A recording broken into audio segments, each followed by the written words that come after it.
Bonsoir à toutes et à tous. On se retrouve aujourd'hui en direct du plateau d'Ajaccio à l'Ellipse pour la 15e édition du festival Corsica Doc. On se retrouve ce soir pour la deuxième émission de ce JT. Je suis Tony Trépon. On va parler ce soir du travail qui existe autour de la sélection des films dans le cadre d'un festival et comment est-ce qu'ils vont réussir à pérenniser à la suite du festival et continuer à être exploités. Ce soir, j'accueille deux invités pour parler de la thématique. J'ai Catherine Glémet, sélectionneuse pour le festival. Bonsoir Catherine. Bonsoir. Et également Hervé Pichard. Bonsoir Hervé. Bonsoir, merci pour l'accueil. Pas de souci, ça me fait très plaisir de vous accueillir ce soir. Vous êtes donc responsable du pôle de la restauration de la Cinémathèque française. Voilà, et directeur des collections films. Et directeur des collections. Et vous avez supervisé la restauration de F for Fake d'Orson Welles qui a été projetée hier soir dans le cadre de l'ouverture du festival. Tout à fait. Et j'ai également pour m'accompagner au cours de ce JT la charmante Gabrielle Bernet. Bonsoir Gabrielle. Bonsoir et merci Tony. Et ce soir, nous allons tâcher de répondre aux questions suivantes. Comment une œuvre renaît-elle? Comment arrive-t-elle en festival? Et pour débuter, je vous propose de rencontrer Stéphane, un collègue de Catherine, également sélectionneur pour le festival, qui va dévoiler les mystères de sa fonction. Un reportage réalisé par Pierre-Jean Orsoni. Nous allons demander à Catherine, suite à un petit souci technique de sujet qui est absent, de nous dévoiler les bases de sa profession, comment mettre un mot, de cette occupation. Non, c'est une passion plus qu'une... De cette passion de devenir sélectionneuse. Sélectionneuse, quand même. Nous avons reçu cette année donc, pour la compétition Nouveaux Talents autour de 450 films.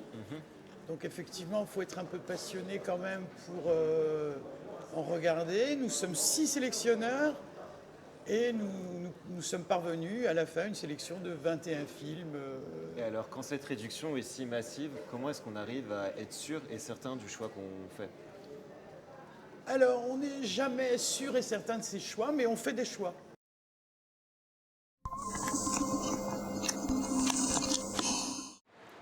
Ce samedi 9 octobre à Ajaccio s'est tenue une projection dans le cadre du concours de jeunes talents. Ce concours s'est ouvert avec la diffusion de L'Huile de fer de Pierre Schlesser et L'homme qui peint des gouttes d'eau de Hoan Kim et Brigitte Bouillot. Stéphane Rastello, sélectionneur pour ce concours, a été questionné afin de savoir quelles sont les caractéristiques de sélection de ce concours.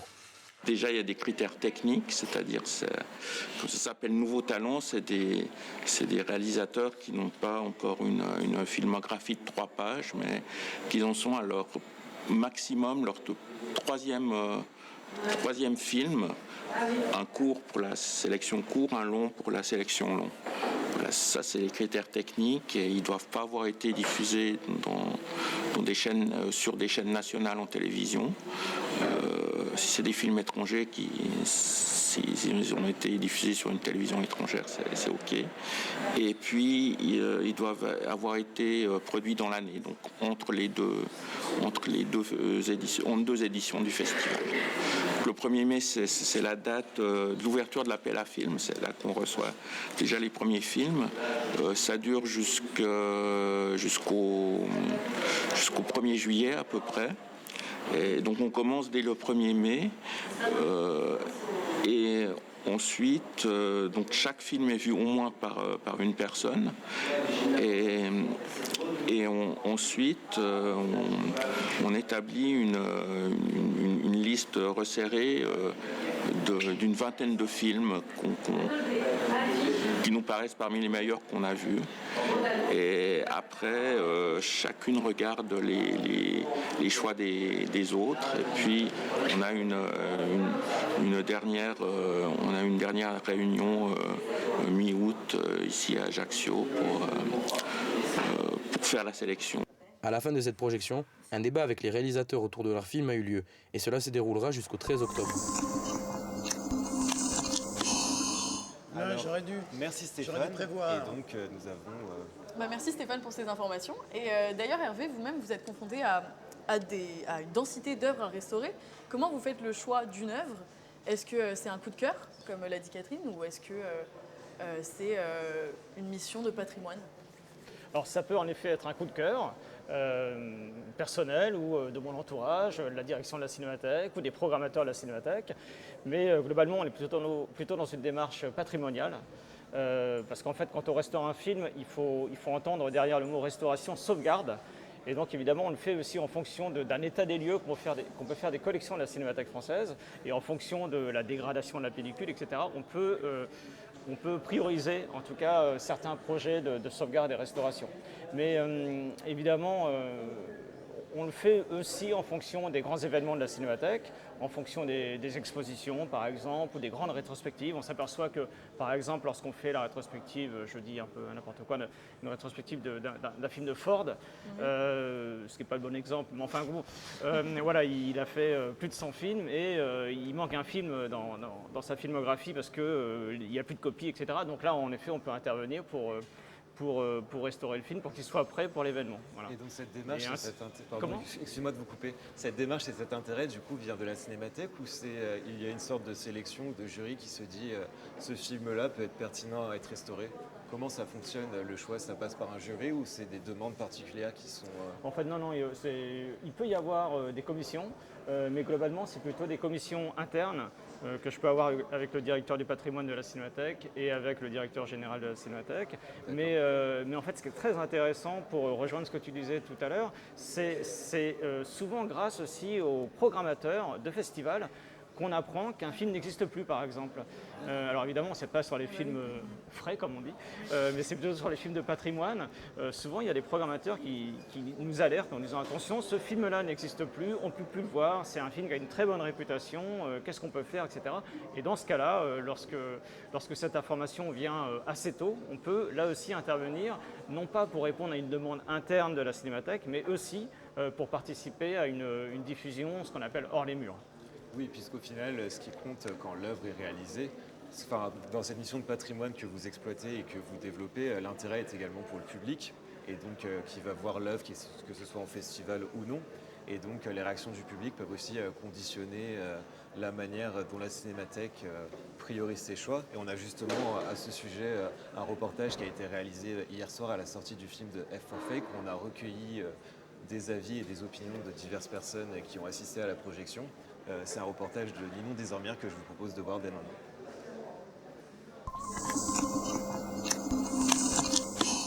Hier, vendredi 8 octobre au cinéma L'Ellipse à Ajaccio, le film culte F for Fake de Orson Welles a été diffusé en guise d'ouverture du festival. Bien que ce film soit sorti en 1973, ce dernier a été fraîchement restauré par Hervé Pichard en une qualité supérieure à l'original. Notre équipe de reportage est allée à la rencontre des spectateurs. Ouais, j'ai été super surprise. Je trouvais ça hyper drôle en fait, et je trouve que son personnage principal, il est hyper captivant, il est hyper fantasque, donc c'est hyper cool d'entendre parler de quelqu'un comme ça, de sa vie, et surtout d'une manière un peu décalée, donc non, ça m'a plu. C'est pas un film que j'ai beaucoup aimé, je l'ai trouvé un peu lourd, un peu monté vraiment très... Je trouve qu'on sent vraiment beaucoup le subterfuge. La restauration, c'est un fait. Après, ça reste qu'une restauration de la forme. Mais en soi, le fond et la forme de base créée par Orson Welles, elle reste intacte. Je veux dire que ça soit restauré en 4K ou pas restauré en 4K, le film s'apprécie de la même manière, je trouve. Je trouve que c'est bien parce que comme ça nous permet de voir des films qu'on n'arrivait pas à voir, que nous les jeunes, on n'arrive pas à voir en digital. Je trouve que c'est une bonne idée. Après cette soirée animée, entre réalité fictionnée et faux documentaire, le festival va pouvoir suivre son cours tout au long de la semaine, et ce jusqu'au 13 octobre.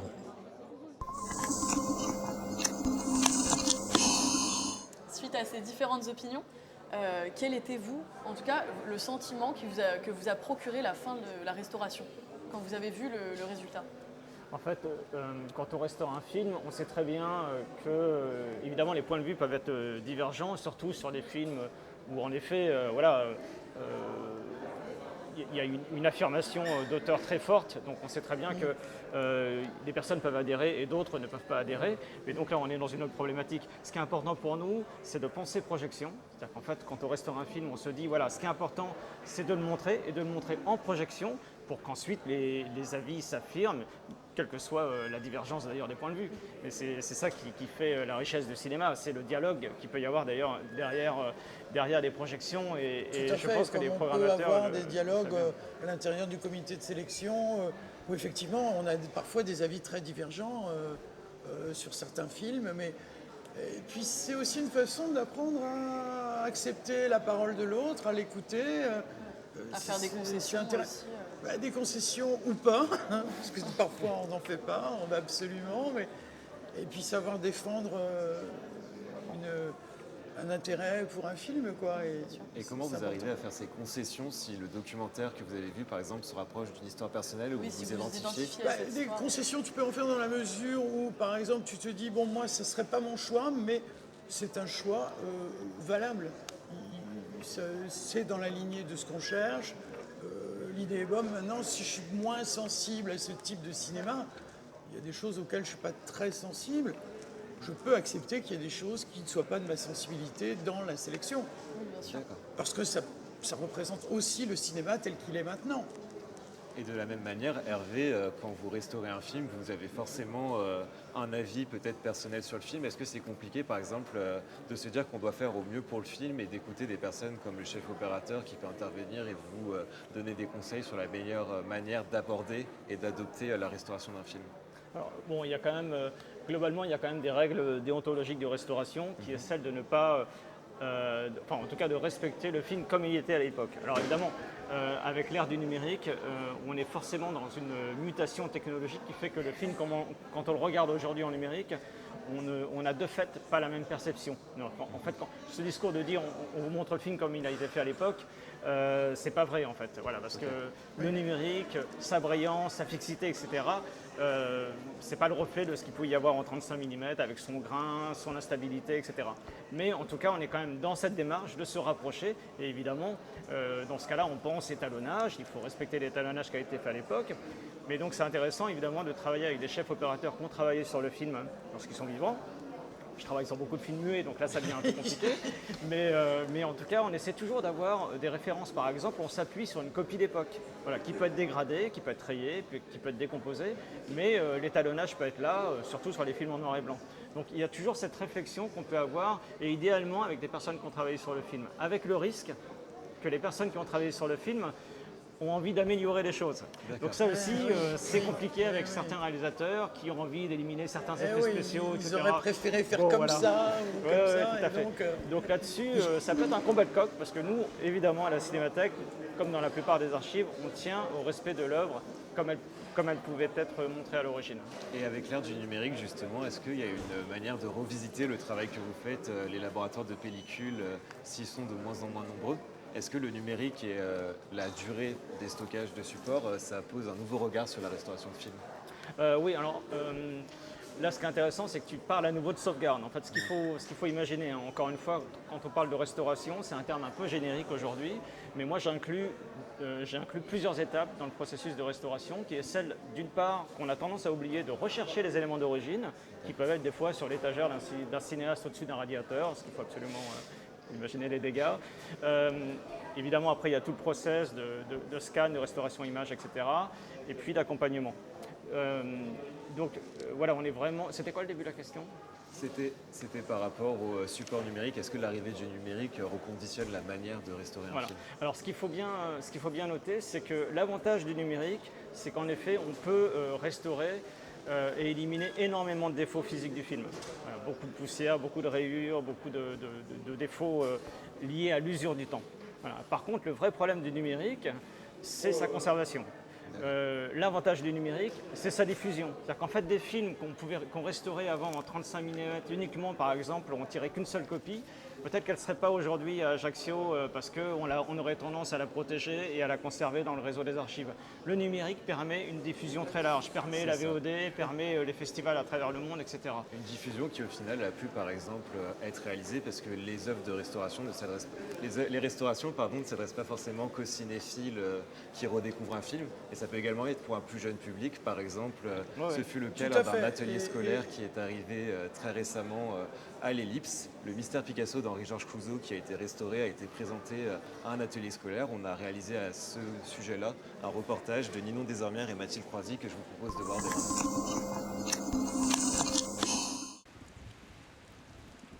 L'ouverture du festival Corsica Doc sur la thématique L'amour de l'art à Ajaccio est accessible aux plus jeunes. Ces enfants de l'école Scola Aiacina, encadrés par leur instituteur, vont assister à la projection du Mystère Picasso d'Henri-Georges Clouzot.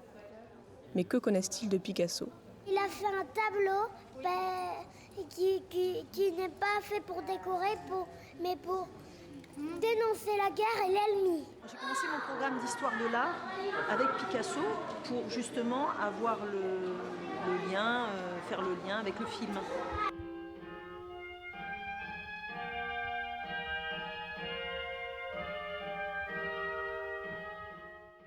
C'est important qu'ils comprennent ce qui se passe, à mon sens. Cet atelier scolaire leur apportera une théorie supplémentaire à leur pratique. Alors, on a fait la dame et l'oiseau et aussi on a pris des modèles et on a collé des yeux, des nez de partout. Bien installé, Hervé Gauville, historien et critique d'art, développe le contexte de l'œuvre ainsi que la technique de Picasso, qui se dévoile tout au long de la projection. J'ai déjà eu des publics jeunes, adolescents, mais à 5-6 ans, c'est une première. Et c'est pas évident. Déjà, le film dure assez longtemps, donc garder des enfants attentifs pendant plus d'1 heure pour un film, c'est pas si facile. Il faut effectivement adapter les questions et les informations à la réception, à la fois au niveau de connaissance, qui est quand même relativement faible, et puis à l'intérêt que peuvent présenter telle ou telle chose dans le film. D'autres générations à Corté assistent en parallèle à la même projection où les débats seront plus approfondis. Et donc ces ateliers scolaires qui ont été présentés sont un moyen très intéressant d'arriver à enrichir à nouveau dès le plus jeune âge la filmographie et l'intérêt pour le cinéma de jeunes personnes. Et pour finir avec le débat, je voulais vous poser une question, Hervé. Quels sont les futurs projets du pôle restauration de la Cinémathèque française ? Sauf si c'est un secret d'État. Alors c'est un secret d'État, mais enfin bon, pour vous faire plaisir, je vais quand même vous en parler. En fait, il faut savoir qu'on a globalement 3 grands axes. On essaie de restaurer les grands classiques du cinéma, des films oubliés, des films d'auteurs oubliés, un peu comme un forfait, et puis des films muets. Voilà, des films parce que c'est vraiment ça fait partie vraiment du patrimoine de la Cinémathèque, les films muets. Et donc le grand classique qu'on va restaurer cette année, on est en train de le terminer, c'est La règle du jeu de Jean Renoir, considéré comme la plupart des cinéphiles comme le plus grand film du cinéma, après Citizen Kane, donc c'est assez marrant dans le classement. Voilà. Parce qu'évidemment c'est un film, je ne rentre pas dans le détail de ce film-là, mais en tout cas voilà, j'espère que vous aurez l'occasion de le revoir en salle très prochainement, ce qui est prévu. Et dans les curiosités, je vais vous citer un exemple parce que c'est assez intéressant et assez révélateur de ce qu'on peut faire aussi. C'est Vincent 1000 ânes dans le pré et 120 dans l'autre, qui est un film de Zucca, qui est un cinéaste qui a marqué son temps. Je pense que tu avais dû entendre parler de lui dans les années 80 et qui finalement aujourd'hui, parce qu'il n'y a plus de copies, on ne peut plus vraiment voir les films, la Cinémathèque est dans son rôle de redonner vie à ces films-là. Et voilà, donc c'est vraiment du cinéma d'auteur post-nouvelle vague, très intéressant. Et je pense qu'aujourd'hui, c'est important que ces films-là ne soient pas oubliés et qu'ils soient vus ponctuellement. En tout cas, voilà. C'est aussi un devoir de mémoire. Tout à fait. Voilà, on est vraiment c'est également des films sur lesquels on peut être amené à travailler. Et c'est vrai que souvent, on s'appuie sur les festivals pour qu'ils prennent le relais, évidemment. Oui, sûr. Et c'est également des films sur lesquels on peut être amené à travailler lorsqu'on réalise des études de cinéma. C'est notamment par exemple le cas des bénévoles de ce festival qui font partie d'une formation à l'IUT di Corsica de Corté et qui sont du coup en licence pro de technique et de l'image et du son et qui du coup étudient des films. Et là, dans le cadre du festival, ce sont ces personnes qui assurent la captation et les reportages qui sont diffusés. Et donc on vous propose tout de suite un petit sujet qui nous permet d'amorcer le travail de ces étudiants sur le festival.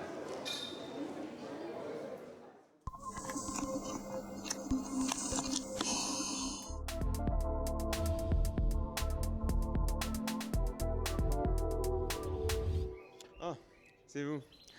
Bonjour, je suis Pierre Gerson et aujourd'hui je vais vous présenter ce que j'aime ici à l'Ellipse. Suivez-moi. Vous savez, ce que j'aime ici à l'Ellipse, c'est avant tout que c'est un lieu de rencontre.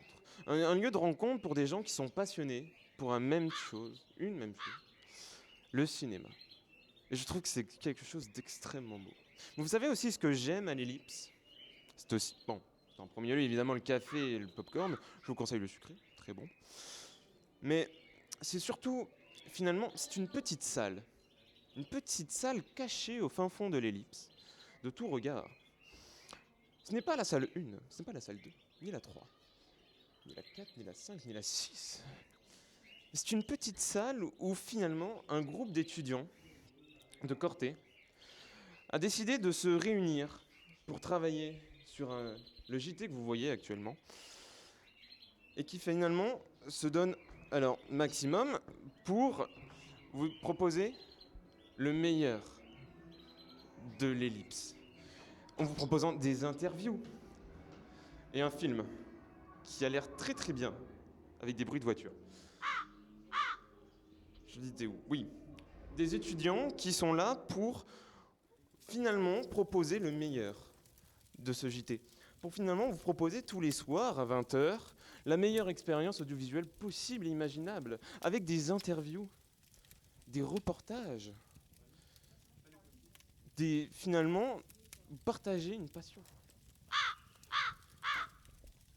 Et finalement, sur ces bancs de montage où sont fait tout ce qu'il faut, où sont fait tout ce que je viens d'énoncer, il y a avant tout des étudiants passionnés qui aiment ce qu'ils font et qui aiment vous présenter ce JT. Et je vous remercie donc de m'avoir écouté.